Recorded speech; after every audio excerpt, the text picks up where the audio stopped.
Hello दोस्त, मैं P Gupta आप सभी के सत्यनिष्ठा एजुकेशन में बहुत बहुत स्वागत करता हूं। चलिए टॉपिक की बात करते हैं। देखिए, मुश्किल सब चीज़ है और मुश्किल कुछ भी नहीं है। मान लिए तो मुश्किल है, नहीं मानेंगे तो मुश्किल नहीं है। चलिए टॉपिक पे बात करते हैं। चलिए आज हम लोग देखेंगे तत्व, पूरी तत्व कितनी होती है, उसमें से कितना धातु है, कितना अधातु है और कितना उपधातु है। चलिए देखते हैं। यानी पूरा तत्व की बात किया जाए तो 118 है। कितना है? 118 है, जिसमें से धातु लगभग में 91 है। क्योंकि और सी बुक में देखिए, जहाँ पे कहीं भी 93 लिखा हुआ था, कहीं 89, लेकिन लगभग में आपको कितना देखना है तो 91 है। ठीक है। उपधातु की बात किया जाए तो 7 है। कितना है? 7 है। और अधातु की बात किया जाए तो अधातु कितना है? 20 है। अब हम लोग पहचान देखेंगे कि धातु कैसे पहचानेंगे, उपधातु कैसे पहचानेंगे और अधातु कैसे पहचानेंगे। ठीक है। उससे पहले है कि उपधातु बनता कैसे है। देखिए, धातु और अधातु मिलकर क्या बनता है? उपधातु बनता है। ठीक है। यानी धातु और अधातु मिलकर क्या बनाएगा? उपधातु। यानी कि थोड़ा थोड़ा दोनों का गुण होगा। जैसे कि मुखिया और वार्ड मिलकर क्या बनाता है? उप मुखिया बनाता है। सेम कार्य इसका भी है। धातु और धातु मिलकर क्या बनाएगा? तो उपधातु। ठीक है। देखिए, उपधातु कितना? 7 होता है। इसमें कोई बदलाव नहीं है, ये तो 7 आपका कन्फर्म ही होगा। जैसे कि ब्राउन, बी यानी कि ब्राउन, इसको याद कर लेना होगा आपको कन्फर्म। ठीक है, उपधातु का नाम। बाकी का पहचान करने का तरीका बता देंगे। और देखिए सिलिकॉन, ठीक है, जर्मेनियम, ये क्या हो जाएगा? आर्सेनिक। ठीक है। ये होगा एंटीमनी, ये हो जाएगा आपका टेलीरियम, और पीओ का हो जाएगा पोलिनियम। तो आपको ये सातों को याद कर लेना है। बोलिएगा BSIGEASSBTPO। ठीक है। इसका नाम के साथ आपको याद कर लेना है। एक क्या है आपका? उपधातु है। चलिए अब इसका पहचान करने का तरीका देखते हैं। यानी कि पहचान करने का तरीका, धातु का पहचान करने का तरीका क्या है? तो इसका पहचान करने का तरीका है, इसका अंत में यानी जो भी तत्व धातु होगा उसका अंत में इलेक्ट्रॉनों की संख्या 1, 2 और 3 होना चाहिए। ठीक है। उपधातु पहचान करने का तरीका, उपधातु, इसका इलेक्ट्रॉनों की संख्या कितना होना चाहिए? तत्वों के अंत में कितना होना चाहिए? तो 4। ठीक है। और अधातु की बात किया जाए तो अधातु यानी कि इसके बाद क्या होगा? 5, 6, 7, 8, ये सब क्या हो जाएगा? तो अधातु हो जाएगा। जैसे में देखिए, कोई हम तत्व लेते हैं, कोई सा भी तत्व लेते हैं, जैसे कि हम हाइड्रोजन ही लेते हैं, सॉरी हाइड्रोजन नहीं, सोडियम लेते हैं। चलिए Na सोडियम का परमाणु संख्या कितना होता है? 11 होता है। 11 होता है। चलिए परमाणु संख्या 11 होता है, लेकिन इसका इलेक्ट्रॉनों की संख्या कितना होता है? तो ये कैसे पता करेंगे? अष्टक नियम पढ़े होंगे आप लोग। चलिए नहीं पढ़े कोई बात नहीं, एक ट्रिक है वो याद कर लेंगे। 2, 8, 8, 2, इसको याद कर लेंगे। ठीक है। 2, 8, 8, 2। ठीक है। इस पर रख के देखेंगे। पहले क्या है, इसको गुणनखंड होता है ना, जैसे इसको खंड करेंगे, 8 को इस पर रखेंगे, 2 पहले है तो 2 को रखेंगे। ठीक है। उसके बाद क्या बचेगा इसमें? 9। देखिए रखना कितना है? 8। चलिए फिर क्या बचेगा? अब 1 बचेगा। एक जो लास्ट में बचा, ये क्या हो जाएगा आपका? एक किसमें? धातु में है, तो ये क्या हो जाएगा? सोडियम आपका धातु है। ठीक है। उपधातु की बात किया जाए तो जिसका अंत में क्या होना चाहिए? 4 बचना चाहिए, वो कोई भी तत्व हो। ठीक है। अब अधातु की बात किया जाए तो दूसरा देख लेते हैं हम लोग, कार्बन ले लेते। चलिए कार्बन की परमाणु संख्या कितना होता है? 6 होता है। ठीक है। देखिए इसको कहाँ रखना है? इस पर रखेंगे, इलेक्ट्रॉनिक विन्यास निकल जाएगा। तो पहले कितना रखना है? 2। ठीक है। तो बचेगा क्या? 4। 8 तो नहीं है ना, तो 8 नहीं रख सकते, तो बचेगा क्या? 4। 4 क्या हुआ? तो ये आपका अधातु आ रहा है। लेकिन हाँ, यहाँ पे ध्यान रखना है। देखिए उपधातु आ रहा है, 4 तो आया लेकिन उपधातु आ रहा है, लेकिन उपधातु नहीं है, ये क्या है? अधातु है। क्यों? क्योंकि कुछ ऐसे तत्व हैं जो अपवाद के वजह से धातु या अधातु है या उपधातु, वो कौन कौन है? चलिए अपवाद में वाला लिख देते हैं। अपवाद में आपका हाइड्रोजन, जबकि हाइड्रोजन के इलेक्ट्रॉन विन्यास 1 है। ठीक है। फिर भी ये क्या है? अधातु है। चलिए अपवाद में अधातु। उसके बाद हीलियम, हीलियम। ठीक है।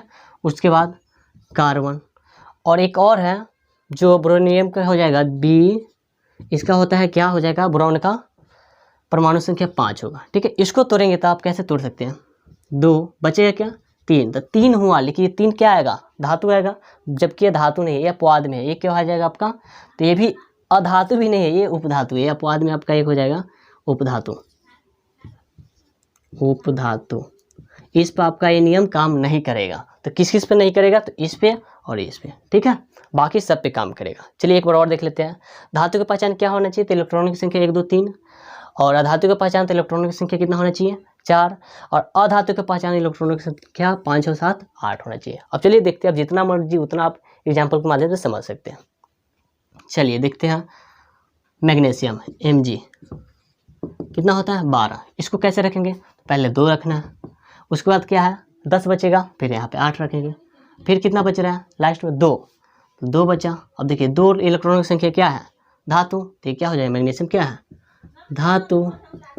अब समझ में आ रहा है। फिर कोई हम लेते हैं नियॉन को लिखते हैं, चलिए नियॉन हुआ, इसका परमाणु संख्या कितना होता है 10 होता है। अब इसको देखते हैं धातु या धातु पहचान कर लेते हैं। इस पे रखना है तो पहले 2 बचेगा क्या 8, और परमाणु संख्या इसका कितना आ गया, सॉरी इलेक्ट्रॉनों की संख्या कितना आ गया तो 8। 8 क्या है अधातु है, तो क्या हो जाएगा नियॉन क्या हो जाएगा अधातु। समझ में आ रहा है। लेकिन यही आपसे दे दिया जाए कि हाइड्रोजन, ये बताइए धातु या धातु, इसका परमाणु संख्या कितना होता है 1 होता है, तो आप क्या कहेंगे इलेक्ट्रॉनों की संख्या 1 ही है तो धातु होगा, जबकि ऐसा नहीं है क्योंकि अपवाद में यहाँ पे लिखवा दिए गया है। ठीक है, ये सब क्या होगा आपका ये अधातु होगा, अधातु। सेम वही काम इसका भी है, बोरॉन का बी का कितना होता है तो 5 होता है। इसका अगर इलेक्ट्रॉनों की संख्या बात करेंगे तो इस पर रख के तोड़ेंगे, इसको जरूर याद कीजिएगा ठीक है। इस पर रख के तोड़ेंगे तो 2 बचेगा क्या 3, तो 3 आया तो ये क्या होना चाहिए धातु होना चाहिए, जबकि धातु नहीं है, ये क्या हो जाएगा उपधातु। ऐसे ऐसे क्वेश्चन आपको एग्जाम में पूछने का बहुत ज़्यादा चांसेस रहता है, तो ये सबको समझने पर फोकस जरूर करें ठीक है। चलिए 1-2 और देख लेते हैं। सिलिकॉन क्या होता है Si14, सिलिकॉन Si14। अब इसको तोड़ के रखते हैं, पहले 2 ठीक है, उसको 8 8 2 10, लास्ट में कितना बचा 4, तो जो 4 बचा तो 4 क्या हो जाएगा उपधातु है, तो ये आपका सिलिकॉन क्या है उपधातु। समझ में आ रहा है ना, उपधातु जो कि आपका यहाँ पे देखिए सिलिकॉन है, समझ में आया। चलिए नेक्स्ट और भी देख लेते हैं एग्जाम्पल। और देख लिए ऑक्सीजन, चलिए O को देख लेते हैं। ऑक्सीजन क्या होता है O8 होता है ठीक है। इसको तोड़ के देखते हैं तो क्या हो जाएगा पहले 2 ठीक है, उसके बाद 6 8 तो इससे हो जा रहा है, लेकिन लास्ट में अंतिम में कितना आ रहा है इलेक्ट्रॉनों की संख्या 6 आ रहा है, तो 6 क्या है अधातु है, तो क्या हो जाएगा आपका ऑक्सीजन अधातु। समझ में आ रहा है। तो ऐसे बहुत सारे एग्जाम्पल आप देख सकते हैं और इसको अच्छे से याद कर सकते हैं, क्योंकि एग्जाम में 1-2 क्वेश्चन इससे भी पूछा जाता है। चलिए एक बार इसको रिवाइज कर लेते हैं। तत्व की संख्या टोटल कितना है तो 118 है, धातु की संख्या तो लगभग में 91 है ठीक है। उपधातु की संख्या 7, ये कन्फर्म है, ये कभी नहीं चेंज होगा ठीक है, इस धातु का नाम याद रख लेना है। अधातु कितना होगा तो 20, अधातु कितना होगा चलिए 20, और उपधातु की बात करें तो 7, और तत्व धातु की बात करें तो 91, इतना तो याद हो गया। और देखिए धातु को पहचानने का तरीका क्या क्या है, तो उसका इलेक्ट्रॉनों की संख्या ठीक है, परमाणु की संख्या को तोड़ेंगे इलेक्ट्रॉनों की संख्या में, जो कि ट्रिक आपका ये है ठीक है, ये वाला ट्रिक है। इसमें तोड़ेंगे तो क्या धातु पहचानने का तरीका क्या क्या है, इलेक्ट्रॉनों की संख्या लास्ट में कितना होना चाहिए 1 2 और 3 होना चाहिए। जो आएगा जिसका इलेक्ट्रॉनों की संख्या 3 आया 1 2 3 अंत में इलेक्ट्रॉनों की समझिए ठीक है, तो उसका क्या हो जाएगा धातु हो जाएगा। उपधातु की बात किया जाए तो इलेक्ट्रॉनों की संख्या कितना होगा 4, तो ये उपधातु होगा।